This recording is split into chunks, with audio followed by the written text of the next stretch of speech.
आज आम office T शीघ्र पलि आसलु प्लानिंग कलु जा डुबुरी पार्क। तो मु मो कलिग्स दु जन सांग होई आसिलु। तो आम ए डुबुरी पार्क जावाई बाहरिलु। तो मु भाविली कि मु जाऊँ डुबुरी पार्क देखापी। तो आपन को रास्ता कहीदेवी केमती कौन जावाक पड़ो। देखो आप जेकोसी रास्ता आसतु कटक आसतु कि आप ढेकानाल आसतु कि जाजपुर आसतु कि आप आसतु केउझर आपन को गोल छक पाक आसा पड़े डुबुर। तो सीटू गला बेले बाटर आप देखिए गोटे बड़ लगी बैनरटा जोटा कि हरिचंद्रपुर रास्ता केउझर रास्ता लिखाई आप केउझर रोड रे ठीक जावाक आपको पड़ो। तो गला बेले देखो राइट साइड रे रिलायंस स्मार्ट पॉइंट भी आपको देखा। तो सही रास्ता आप आगू आगू बढ़े।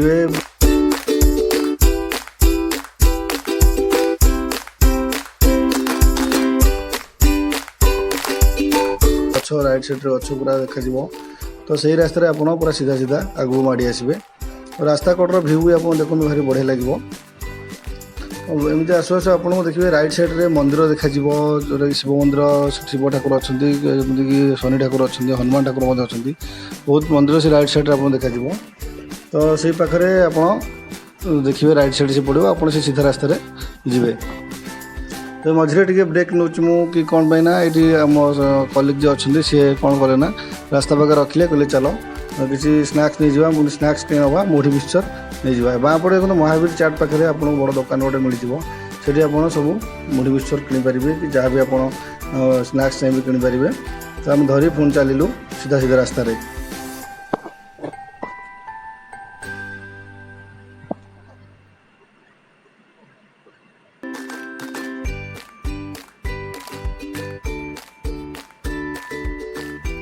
सीधा रास्ता गला पर देखो आपको ये आपको ध्यान से देखा पड़ो राइट साइड आप रास्ता पाइबे जोटि कि देखिए मंगला ठाकुर अच्छा मंगला माँ गोटे छोट मंदिर अच्छी मंदिर गोटे बड़ अच्छे पाखे से मंदिर टी देखो आपको देखा ये जस्ट राइट साइड मिलला आपको से मंगला माँ मंदिर देखा।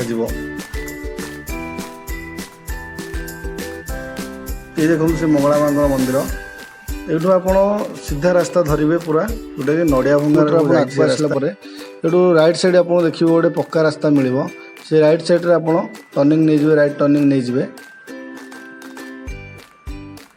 तो यही टर्निंग पाखर आपन को मात्र 200 मीटर पाखापाखि आप आग को बढ़ला आपन को बड़ गोटे टीनर गोडाउन देखा।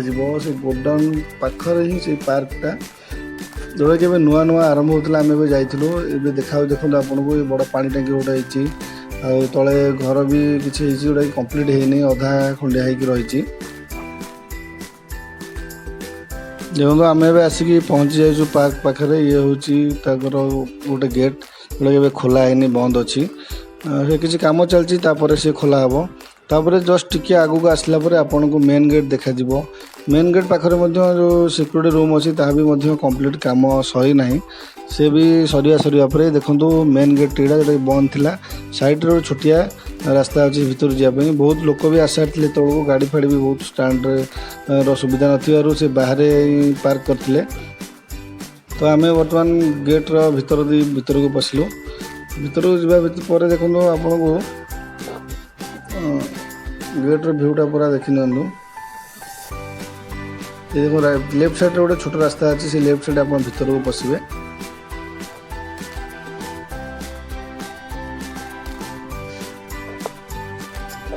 भीतर पशिला देखो पूरा पार्क भ्यूटा पूरा मोबाइल तो पूरा देखे होनी।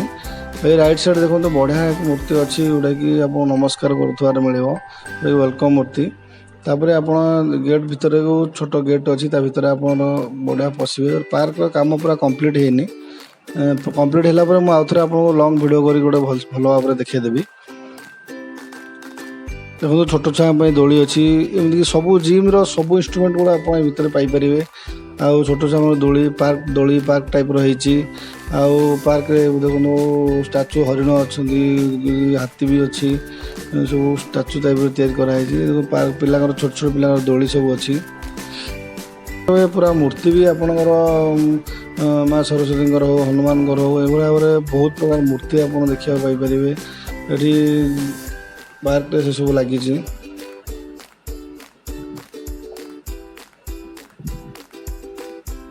पछपटे आप देखो जो व्यू देखा वाटर पार्क काम भी कंप्लीट होनी सब धीरे धीरे काम चलती नुआ को डुबुरी पार्कटा खोली ଆପଣ ଚାହିଁଲେ ଆସିକି ଥରେ ବୁଲି ଯାଆନ୍ତୁ, ବହୁତ ବଢ଼ିଆ ଲାଗିବ।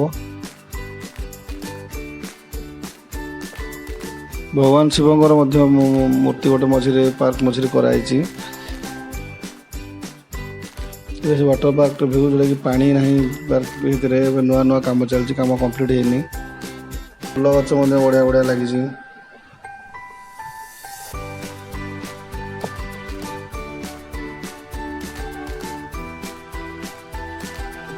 ଏଠି ସୁଭାଷ ବୋଷଙ୍କର ବଢ଼ିଆ ଷ୍ଟାଚୁ, ବଡ଼ ଷ୍ଟାଚୁ ଗୋଟେ ଲାଗିଛି। ସେ ବହୁତ ସୁନ୍ଦର ଦେଖାଯାଉଥିଲା। ଆପଣ ଆମ ସୁଟିଂ କରିବାର ଟାଇମ୍ରେ ଅନ୍ଧାର ହେଇ ଆସିଥିଲା ବୋଲି ପୁରା କ୍ଲିଅର ଦେଖାଗଲାନି। ଏଇ ପାର୍କରୁ ଆସିବା ପାଇଁ ଆମର ଜମା ଇଚ୍ଛା ବି ନଥିଲା, ଆଉ ବାଧ୍ୟ ହେଇକି ଆମକୁ ଏଠୁ ଆସିବା ପାଇଁ ପଡ଼ିଲା। ଭାବିଲୁ ଆଉ ଟିକେ ଲାଷ୍ଟ ଦେଖି ଆସୁ। ଆଉ ଆପଣଙ୍କୁ ଫୁଲ ଗଛ ବହୁତ ଏଠି ସବୁ ଭିତରେ ଦେଖିବାକୁ ବହୁତ ପ୍ରକାର ଭେରାଇଟିର ଫୁଲ ଗଛ ଅଛି। ଆଉ ଲାଷ୍ଟକୁ ଆପଣ ଆସିବେ, ଏଠି ସୂର୍ଯ୍ୟ ନମସ୍କାର କରୁଥିବାର ଷ୍ଟାଚୁ ଆପଣଙ୍କୁ ପୁରା ଦେଖିବାକୁ ମିଳିବ।